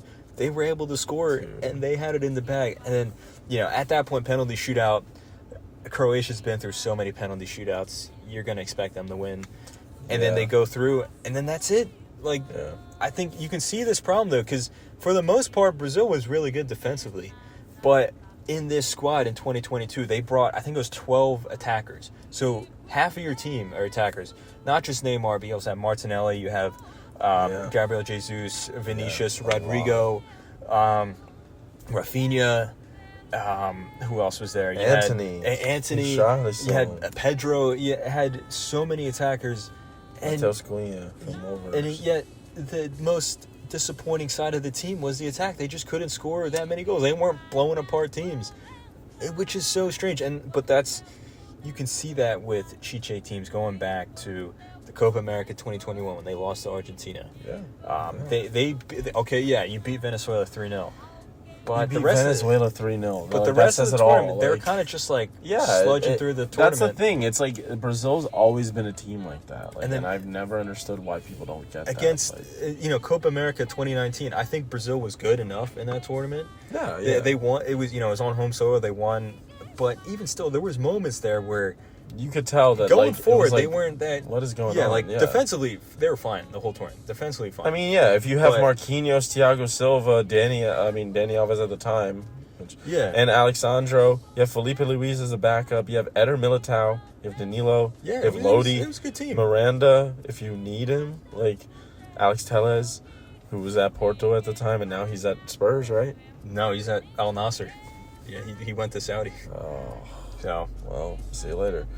Emerson Royal, who I think he's still at Spurs. Yeah, he's at Spurs. But right? He was at Betis at this point. Yeah. But yeah, I mean, you have going forward though, that was. And you have Allison and Ederson as your goalies. Yeah. So you have two of the best goalkeepers in Europe. It's such a weird phenomenon though, where you have a team that's supposedly attack minded, where you have all these attackers, and yet the attack is kind of flat. Yeah. The defense is really good. Yeah. Because we don't have we have a ton of wingers and those kind of players, but we don't have an out and out we don't have an out and out striker. That's just the truth. We don't have an out and out number 9. There's no. We're Man United. There's right not. now. There's no R9. There's not even a Fred. Because no, Charleston's not an out number 9. No, he's not. No, he's more of a second striker, number 10 even. I wouldn't put him anywhere. But no, he's not. Well, he's not good enough to be that. But I think he could be on the bench and he could sub on and do something for a game. But I mean, that's how he was at the 2019 Copa America. He was fine there. Yeah, but I think that's where I think he's a super sub. Yeah, I don't think because he's gonna do some dumb stuff, and then you're just like, oh, well, now I have to deal with the dumb stuff that he did, get himself sent off. I'd rather him get sent off in the end of the second half than the start of the first. Or you know what I mean? Come on, dude. Yeah. I think it'll be really interesting to see where Brazil go from here. Is Neymar gonna be he at the moment, even though he's playing at Al Hilal, he's part of the setup. But by 2026, but even by 2024, Copa America, I don't know. It'll be interesting to see. I don't think he's gonna. If he continues to get injuries like he did at PSG, but at Al Hilal, I think there's a very realistic chance that he's just not going to get called up. On the other hand, though, if he absolutely pops off in Al Hilal I think he's there for 2 years under his contract, comes back to Europe for maybe a smaller French team or something like that. Yeah, I can easily see him being in the 2026 World Cup squad. But like you were saying, Brazil need an out-and-out number 9. They need a striker. Now, it'll be interesting to see Vitor Roque, how he develops. He's looking really good. Also, I mean, the thing with Brazil, they're going to be constantly pumping out players that are very good. I mean, Roque and Endrick. Yeah, Endrick. Yeah, that's the two. It'll be interesting to see there. But now, are they going to go all the way and become an absolute world-class player, even a Vinicius right now? Or are they just going to become a good player, road, an okay player, good, like an Alex Telles, he was, yeah. So it'll be really, interesting to see from there. I don't know. Here, we'll end with this, because we're going up on 1:46 right now, an hour 46. How would you judge Neymar's career as a Brazilian? Definitely, I think it just depends on how you preface it, because I have been taking a lot of my opinions of Neymar back into consideration and stuff, because I have really pretty much judged him for the entirety of his career, because I've seen what he can do at club, and he never translated that into country. But I also saw alongside him is Messi struggling with the same problem of literally being the best player in the world literally from his country, and just seeing how hard it is to, even when you are the best in the world, it doesn't matter sometimes. For a big country Argentina or Brazil, for a very big South American country that has enough players, which now they have their squad is insane, but even before that. Like, they've They always had had good squads considerable before. good It's just- squads. They always had pockets of something that was missing. Yeah, it was just the team mentality now. But the team mentality was is never so there. much better now. And now it's strong. Yeah. And I think that's what, like, I don't know. I'd like to say that, like, I mean, Neymar, I think he peaked very early. I think that's what happened to Neymar. I think he was like a Julian Alvarez kind of situation where he was like part of so many great systems in the game that, like, he got a chance to experience that win early. So, like, he didn't really have to prove anything else. He won a damn treble. Like, he doesn't. Yeah, you know, like, and he's been Libertadores. He's been to like multiple league cups. titles. Yeah, in like multiple countries. That's what I'm saying. Like, he's many a goals. decorated player. So I Yeah. think, like, in terms of what, like, and I think like national, sure, but like neither did Kaká, and I still love Kaká. Well, you know what I mean? You won a World Cup. Yeah, but he didn't win it. Like, he was there. He was there, but he was there on the bench. Like, he won it the same way, like, you know, like, he won it the same way that Ronaldo's first World Cup, where he played like 5 minutes around there. like that. Like, Ronaldinho and Ronaldo were both there, and they... Or Ronaldo, no. R9, yeah. Rivaldo, I think, may have been there. Maybe. Possible. He might have been there. Yeah, I was thinking of Ronaldinho in the 98 one, but he was like much more involved then. But yeah, like that, like, you know, just like he got a couple. He did a little bit. I mean, he did stuff. Like, he didn't he score a couple goals or something, or he just like. I don't know if Ronaldinho was in. 98. No. I'm saying in Ronaldo. In 98. 94. I think he played like 5 minutes throughout the tournament. No, granted, like, how do you judge that? Like, he's a member of the team. His name's on the squad sheet. That's what I mean. Yeah, he's in training every day. He's motivated. Yeah. He's there. He's part of a squad. So it's hard to criticize someone that'd be like, oh, you didn't play. But when you're like, he was there every single training session. Well, that's what I'm saying. Yeah, bench. like he was ready for anything and everything. Let me see. But yeah, he played 2 matches for like them that year. Yeah, but I don't know. I think, you know, it depends what expectations you have of Neymar when you judge his player. Because definitely, I think it's very hard to say that he's a flop. No, I mean, we just talked about he when he was like, I think 19 or 20, won the Copa Libertadores, and not just winning it, he was the star player on that team. He was like 17 years old playing with like grown men in the Brazilian league. He goes to Barcelona. First season's pretty good. Next season is even better. He wins a treble. Has so many good moments with them. Goes to PSG. Yeah, he never got to the point where he's winning the Ballon d'Or, but still, man, that first season when he was with PSG, if it wasn't for his injuries, I know that squad should have won so much more. And that's another thing too. It's like injuries kind of haunted him. Yeah. Also, like true. his mentality wasn't at the same level of Messi or Ronaldo, but who is? I mean, this is an unprecedented moment in soccer history, in sports history, when you have two absolute freaks of nature like that. Yeah. If Messi and Ronaldo didn't exist, Neymar would have been the best player in the world for like 3 years in a row, at least, maybe even more. So, and at the same time, though, when you're judging, him as a Brazilian, though, he definitely his peak was 2013 Confederations Cup. Yeah, he was absolutely insane that tournament. He was good at the 2014 World Cup, very good at the 2014 World Cup, but he was very good, and he got injured, and that's why we, our team's mentality suffered. What has he done since then? 2015 Copa America, he played two and a half games. He got sent off, misses the rest of the tournament. Brazil eliminated to Paraguay. 2016, he chooses not to play so he can play at the Olympics. Granted, he was amazing there. He won Brazil's first ever Olympic gold for soccer, which is great. That's wonderful. But I do remember that. The Olympics doesn't carry as much importance as not even really a Copa America or World Cup. 2018 World Cup, Neymar. True. I actually think Neymar was pretty poor at the 2018 World Cup. I don't know if you remember him flopping around, doing all that stuff. I think that took away from the team. 2019 Copa America, he misses it with injury.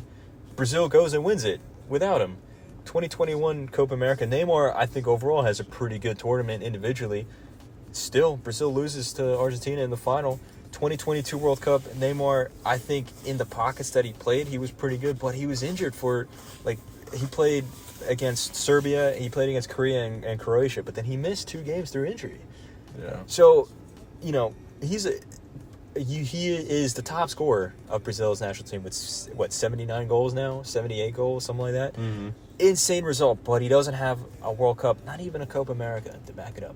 All he has is an Olympic gold and a Confederations Cup, which is good, very good. Yeah, That's more than 99% of Brazilian players, but he's not in the same level of a Ronaldinho. He's not in the same, anywhere near a Ronaldo. No. He is in his own level. He's a very high level, like he is a sub level under them, but that's still a very high level to hit. Yeah, and that's why the whole recurring theme of this episode that we're talking about right here is expectations for Brazil. If you were expecting him to be an R9, he didn't make it, but you can't expect every single Brazilian to be R9 or a Pele or a Garrincha or whatever. Those sometimes players were also just one of a kind. Socrates, Zico. Yeah, if you just watch Neymar for who he is, and you know, when I was 13 years old, Neymar was my favorite player. That's why I became a Barcelona fan, just because of watching him. And then he went to Barcelona. If you just watch Neymar for who he is and as a player that just would have fun on the football pitch, he's going to go down as one of the best of this generation, and that's a lofty enough title to have already. So I personally think that's the best way to judge Neymar there. So, but we are at 1 minute 54 minutes, or 1 hour 54 minutes, excuse me. I think that was a very in-depth discussion. We talked a lot of topics. Obviously, we covered the Brazilian national team from 2002 all the way up to 2022, but we looked at a bunch of other things here and there: players, club teams, individual tournaments. I think we had a really good discussion. I don't know about you. We covered, like I said, we covered a lot of topics. Let us know in the comments if you got to this point, if you listened to almost 2 hours of this. Do you agree with us? Do you disagree with us? We dropped some hot takes here. We did. There's some hot takes. So do you agree with us? And if you do or you don't, let us know in the comments down below. But anyway, this has been Brandon and Matt. Thank you very much for tuning into this episode of the Football Bloc. Hope you guys have a nice rest of your night. Thanks for having me.